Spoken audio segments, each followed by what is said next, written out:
Hi friends, welcome to our channel. ఈరోజు మనం 2024లో కన్నడ లాంగ్వేజ్లో రిలీజ్ అయినటువంటి ఒక థ్రిల్లర్ మూవీ స్టోరీని డిస్కస్ చేద్దాం. అదే కంగారో. Now let's start our video.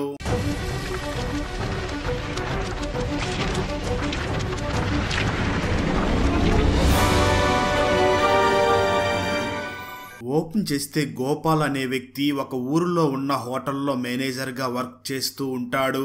ఒకరోజు ఆ హోటల్కి ఒక కపుల్ వచ్చి మమ్మల్ని మంజునాథ ఈ హోటల్కి వెళ్ళమని చెప్పారు అని గోపాల్కి చెప్తారు. వెంటనే గోపాల్ ఆ కపుల్కి ఒక రూమ్ ని అరేంజ్ చేసి ఇస్తాడు. దాంతో ఆ రోజు ఆ కపుల్ ఇద్దరు కూడా నిద్రపోతూ ఉంటారు. సరిగ్గా అర్ధరాత్రి సమయంలో వైఫ్ నిద్ర లేచి చూడగా తన పక్కన తన హస్బెండ్ ఉండడు. దాంతో వైఫ్ టార్చ్ లైట్ తీసుకుని అక్కడ వెతుకుతూ ఉండగా అదే రూమ్ లో తన హస్బెండ్ ఉరి వేసుకుని చనిపోయి ఉంటాడు. దాంతో ఆ లేడీ అరుస్తూ ఉండగా అక్కడికి గోపాల్ వస్తాడు. అప్పుడే ఈ మూవీ టైటిల్ వేస్తారు. దాంతో గోపాల్ జరిగిన విషయం అంతా కూడా ఆ హోటల్ మేనేజర్ కి చెప్తాడు. అయితే హోటల్ మేనేజర్ ఒక పొలిటీషియన్ కావడంతో పోలీసులకి చెప్పి ఆ మ్యాటర్ బయటికి రాకుండా కవర్ చేస్తాడు. కట్ చేస్తే 5 సంవత్సరాల తర్వాత జరుగుతున్న స్టోరీని చూపించడం జరుగుతుంది. పృథ్వీ ఒక పోలీస్ ఆఫీసర్ గా వర్క్ చేస్తూ ఉంటాడు. అయితే ఒక రోజు తన పై అధికారి పృథ్వీని తన దగ్గరికి పిలిచి, ఇక్కడికి దగ్గరలో ఉన్న ఊరిలో దొంగతనాలు ఎక్కువగా జరుగుతున్నాయి, నువ్వు ఖచ్చితంగా అక్కడికి వెళ్లి ఆ కేసుని సాల్వ్ చెయ్యాలి అని అంటాడు. అయితే పృథ్వీ మాత్రం, సార్ నా వైఫ్ ప్రెగ్నెంట్ గా ఉంది, ఈ సమయంలో నేను వెళ్ళలేను అని అంటాడు. కానీ తన పై అధికారి మాత్రం పృథ్వీని చూసి ఖచ్చితంగా నువ్వు వెళ్లి తీరాలి అని చెప్తాడు. దాంతో పృథ్వీ కూడా ఆ ఊరికి వెళ్ళడానికి ఒప్పుకుంటాడు. దాంతో పృథ్వీ వెంటనే తన వైఫ్ రమ్యకి ఫోన్ చేసి, నాకు ట్రాన్స్ఫర్ అయ్యింది, మనం అక్కడికి వెళ్ళాలి అని అంటాడు. ఆ మాటలు విన్న పృథ్వీ వైఫ్ రమ్య కూడా, సరే ఈ విషయం గురించి రాత్రికి మాట్లాడదాం, ఇద్దరు పేషెంట్స్ నా దగ్గరకు వచ్చారు, తర్వాత కాల్ చేస్తాను అని ఫోన్ పెట్టేస్తుంది.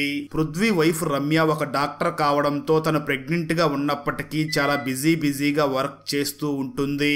సరిగ్గా అదే సమయంలో రమ్య దగ్గరికి ఒక కపుల్ వస్తారు.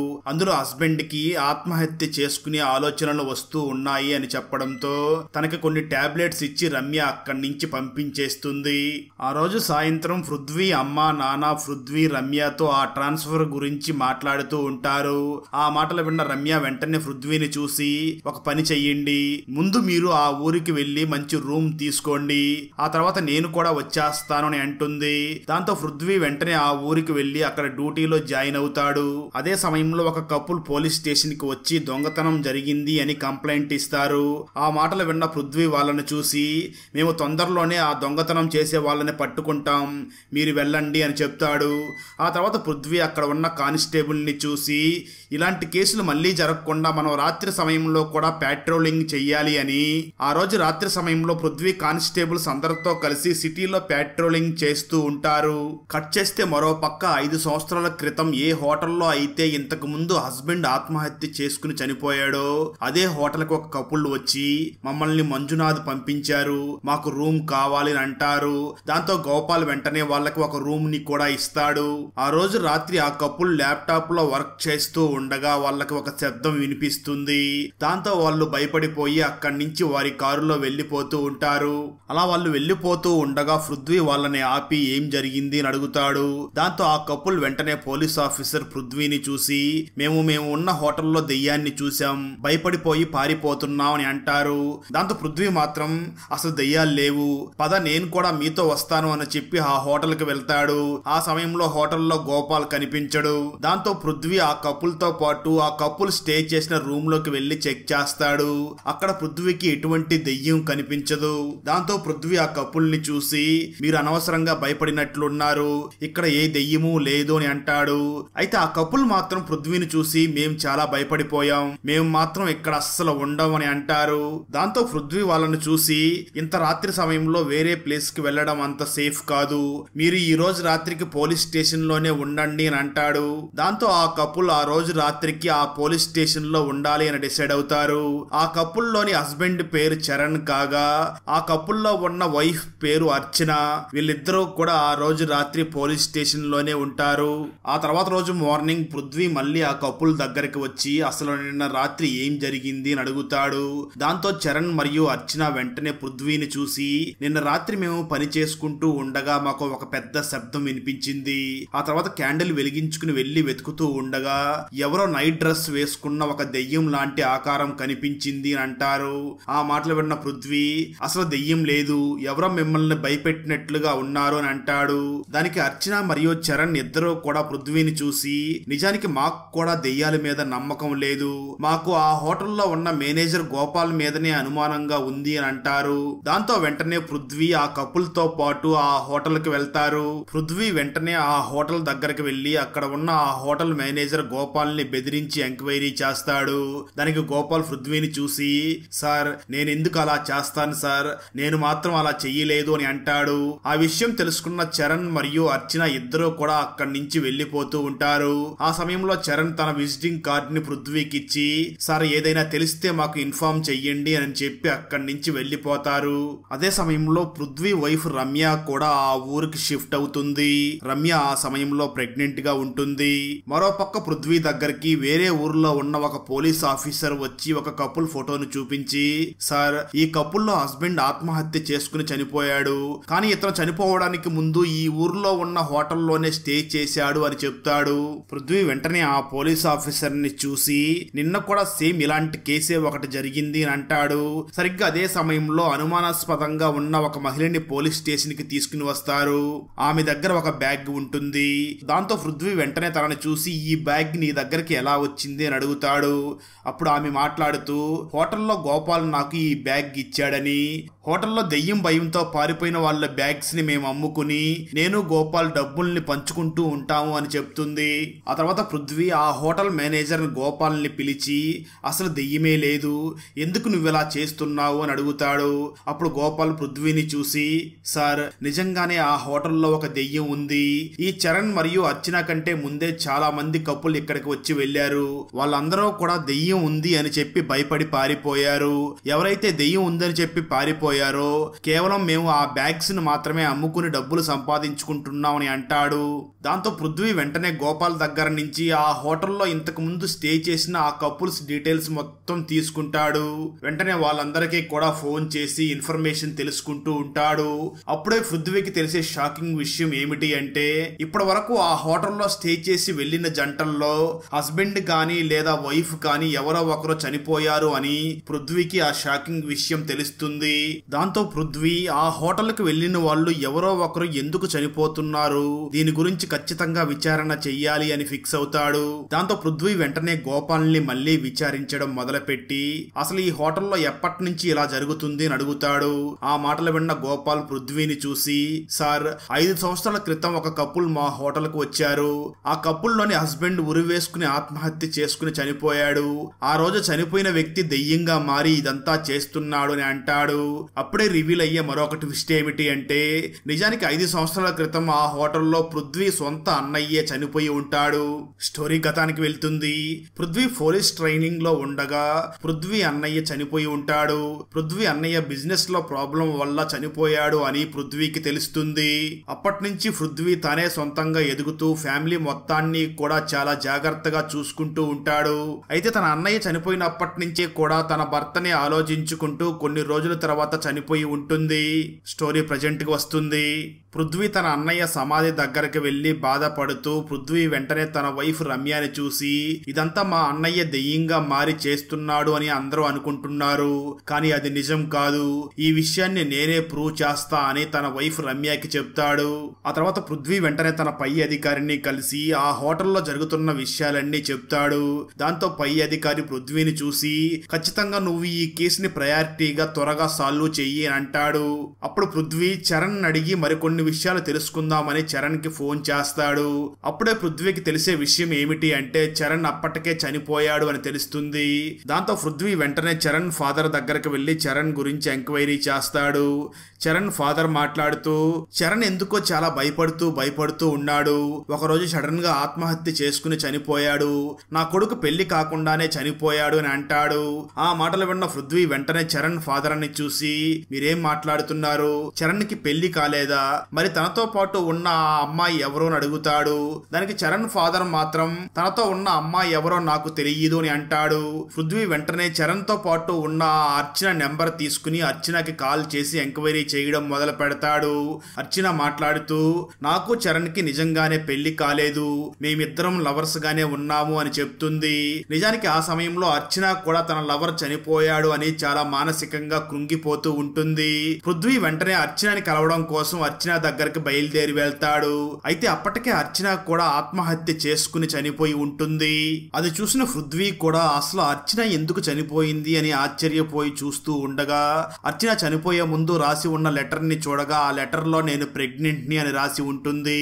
అది చూసిన పృథ్వీ చాలా షాక్ అవుతాడు.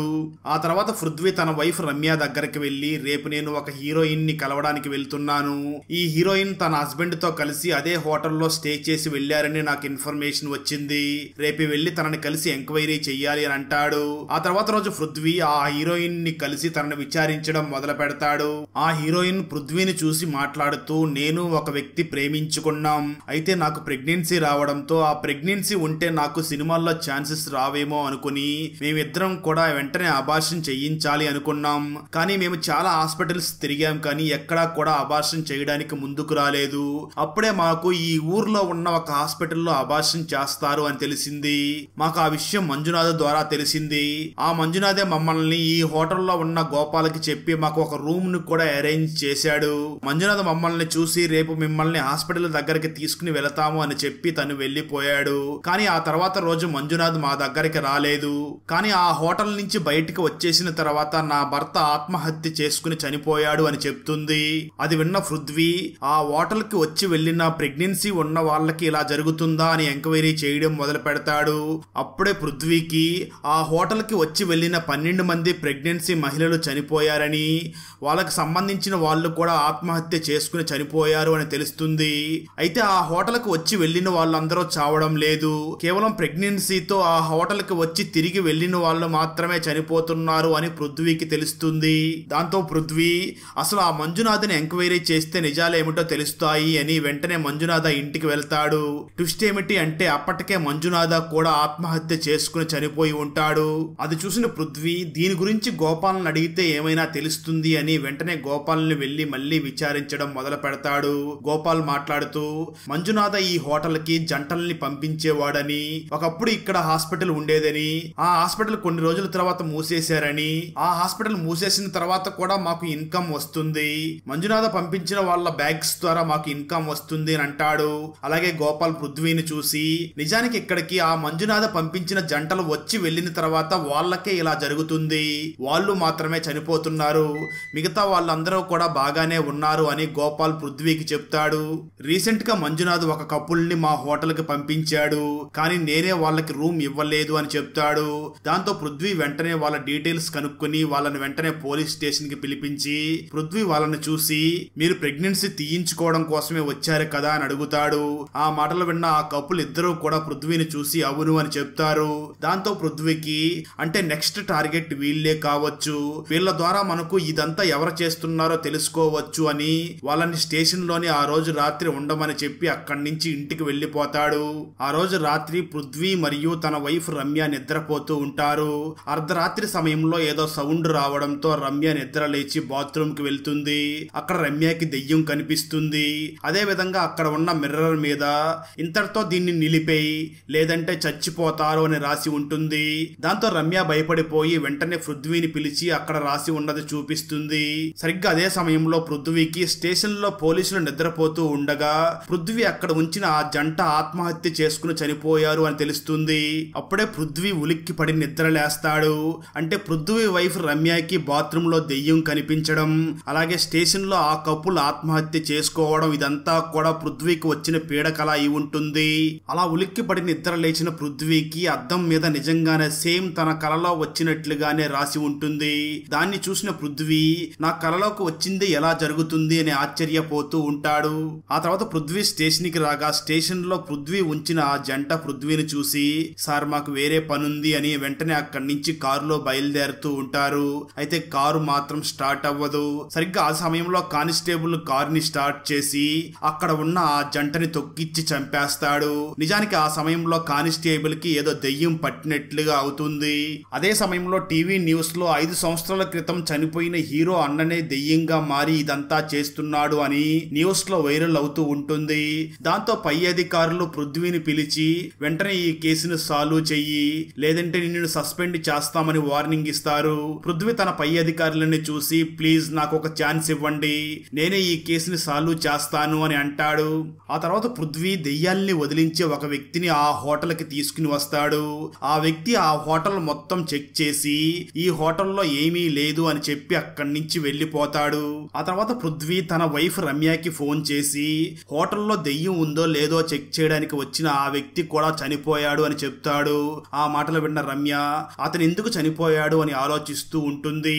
ఆ తర్వాత ఇంటికి వచ్చిన పృథ్వీని చూసిన రమ్య అసలు ఆ వ్యక్తి ఎందుకు చనిపోయాడు, మనం ఈ ఊర్లో వద్దు, ఇక్కడి నుంచి ట్రాన్స్ఫర్ చేయించుకొని ఎక్కడికైనా వెళ్లిపోదాం అని అంటుంది. అయితే నిజానికి పోలీస్ స్టేషన్ లో ఒక అమ్మాయి దొరికి ఉంటుంది.